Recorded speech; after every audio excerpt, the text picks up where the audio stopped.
हाँ भाई, प्यारे बच्चों, गुड आफ्टरनून। ये 12वीं का है, 12वीं आर्ट्स का है भाई। सेकंड चैप्टर पॉलिटिकल साइंस का सेकंड चैप्टर है, एक दल के प्रभुत्व का दौर। मतलब एक दल, कोई एक दल है, कांग्रेस है या बीजेपी है या कम्युनिस्ट पार्टी है या आईएनएलडी है या बहुजन समाज पार्टी, क्या है, ये सभी दल है, राजनीतिक दल। तो एक दल के प्रभुत्व, प्रभुत्व मतलब एक दल की दादागिरी, मतलब एक दल का प्रभाव, ठीक है, उसके बारे में है ये।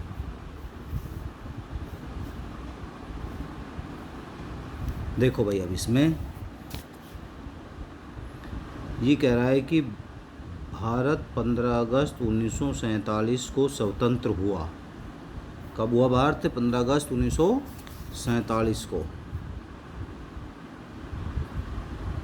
और भारत का संविधान 26 जनवरी 1950 को लागू हुआ। संविधान द्वारा भारत को एक प्रभुसत्ता संपन्न लोकतांत्रिक गणराज्य घोषित किया गया। क्या किया गया? प्रभुसत्ता संपन्न, मतलब उसका अपना ही राजा और एक डेमोक्रेसी सरकार खुद चलाएगा।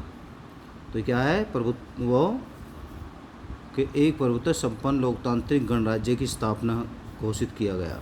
ठीक है भाई।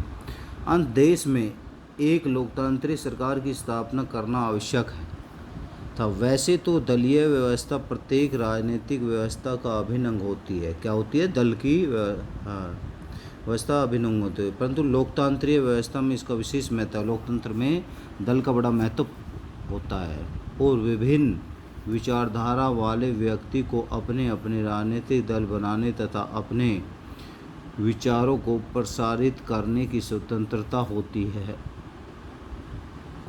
भारत में राजनीतिक दलों की शुरुआत 1885 में भारतीय राष्ट्रीय कांग्रेस, इंडियन नेशनल कांग्रेस की स्थापना से हुई। उस समय समस्त भारतीय समाज ने कुछ समय के लिए अपने सभी मतभेदों को भुलाकर कांग्रेस के झंडे के नीचे अपने आप को संगठित कर लिया। मतलब सब ने मतभेद आपस में भुलाकर भाई कोई दल ना बनाएंगे और सभी एक झंडे यानी एक कांग्रेस के झंडे के नीचे आ गए। ठीक है भाई। अंग्रेज़ों से देश को स्वतंत्र करवाने का आंदोलन शुरू किया गया, यानी कि एक दल होगा और अंग्रेज़ों से क्या आज़ादी ले ली जाएगी। पामर एक है विद्वान, तो उसने क्या कहा है? पामर ने कांग्रेस को एक छाता संगठन, अम्ब्रेला ऑर्गेनाइजेशन के नाम से संबोधित किया है। इसका अर्थ है कि कांग्रेस एक ऐसा दल है जिसमें देश के सभी धर्मों, जातियों, हितों तथा आदर्शों से संबंधित लोगों की सदस्यता है। स्वतंत्रता प्राप्ति के पश्चात गांधी जी कांग्रेस पार्टी को भंग करने के समर्थन में थे।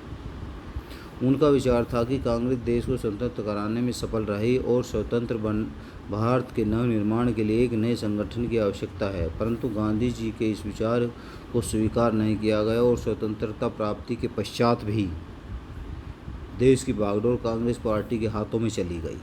किसके हाथ में चली गई? कांग्रेस पार्टी के हाथों में चली गई। और 1977 में हुए लोकसभा चुनाव तक दल के प्रभुत्व के रूप में कांग्रेस पार्टी कायम रही, यानी कि जब से देश आज़ाद हुआ और 77 तक किसका हो रहा भाई? कांग्रेस पार्टी का ही दौर रहा। ठीक है भाई।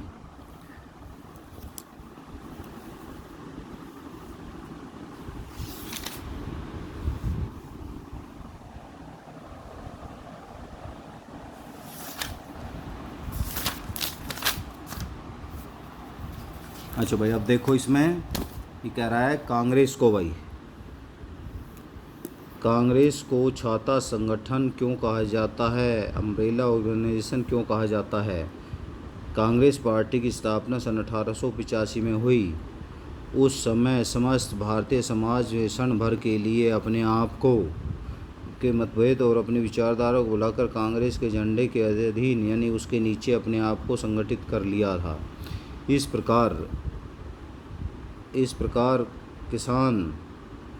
कांग्रेस एक दल बन गया जिसमें सभी धर्मों, जातियों, भाषा, व्यवसायों के लोग के अलावा जमींदार, उद्योगपति, मजदूर, किसान तथा अन्य सभी हितों के लोग शामिल हो गए। इसी कारण से पामर ने कांग्रेस को एक छाता संगठन के नाम से संबोधित किया। इसके नाम से संबोधित किया भाई, छाता संगठन के नाम से संबोधित किया। अब है भारत में सन 1952 में हुए आम चुनाव पूरी दुनिया के लोकतंत्र के इतिहास के लिए किस प्रकार मील का पत्थर साबित हुआ, व्यवस्था कीजिए। इस प्रकार मील की पत्थर साबित हुआ। स्वतंत्रता के पश्चात भारत में सन 1952 में पहला आम चुनाव हुआ। दुनिया में इससे पहले कहीं भी इतना बड़ा लोकतांत्रिक चुनाव नहीं हुआ था।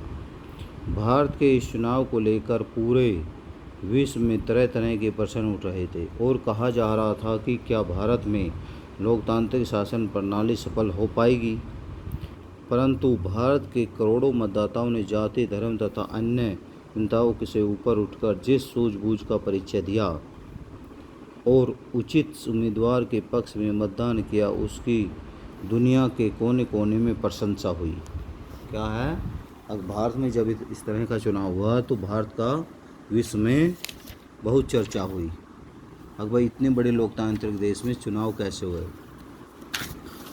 अब देखो भाई, सार्वभौमिक वयस्क मताधिकार के इतने बड़े प्रयोग की सफलता ने पूरे विश्व को आश्चर्य कर दिया और उनकी यह आशंका दूर की गई कि भारत में गरीबी और निरक्षरता के होते हुए यहाँ चुनाव नहीं कराए जा सकते। भारतीय जनता और चुनाव में भाग ले रहे उम्मीदवार और राजनीतिक दलों ने यह सिद्ध कर दिया कि किसी भी देश में लोकतंत्र सफलतापूर्वक चलाया जा सकता है। क्या चलाया जा सकता है?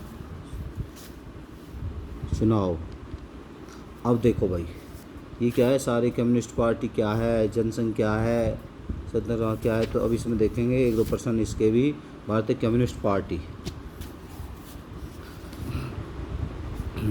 भारत में साम्यवादी दल की स्थापना सन 1924 में हुई। सन 1934 में इस दल को अवैध घोषित कर दिया गया। इस पर पाबंदी लगा दी गई और इसके नेताओं को पकड़ लिया गया।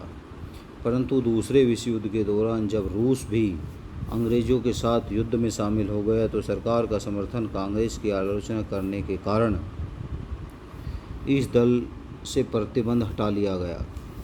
साम्यवादी दल ने सन 1942 में चलाए गए भारत छोड़ो आंदोलन का भी विरोध किया। भारत की स्वतंत्रता के बाद इस दल ने बड़ी तेज़ी से प्रगति की और सन 1952 में हुए पहले आम चुनाव में, जिसमें लोकसभा की 16 सीटें जीतकर ये सभी बड़े विरोधी दल के रूप में सामने आया। सन 1957 में हुए दूसरे आम चुनाव में 29 सीटें लेकर दोबारा मुख्य विरोधी दल बन गया। क्या बन गया? दोबारा कम्युनिस्ट पार्टी मुख्य विरोधी दल बन गई।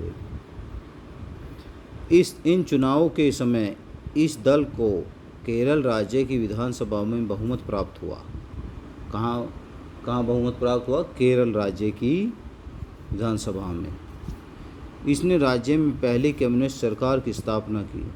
सन 1959 में दल में फूट पड़ गई और इसके 2 गुट बन गए। इनमें से एक गुट कांग्रेस का समर्थन देने के पक्ष में था और दूसरा इसके विरुद्ध था। सन 1962 में जब चीन ने भारत पर आक्रमण किया तो दल के 2 गुटों के बीच विवाद और भी बढ़ गया। एक गुट ने भारत सरकार को ठीक बताया और उस पर चीनी आक्रमण की निंदा की। किसने की? चीनी आक्रमण। जबकि दूसरे गुट ने चीन को ठीक बताते हुए भारत सरकार पर यह दबाव डाला कि वह चीन के साथ शांति वार्ता आरंभ करे। क्या करे? वार्ता। इसके परिणाम स्वरूप सन 1964 में दल में फूट गए और लोकसभा के 11 सदस्यों ने मिलकर A.K. गोपालन के नेतृत्व में एक अलग दल, साम्यवादी दल मार्क्सवादी का गठन किया।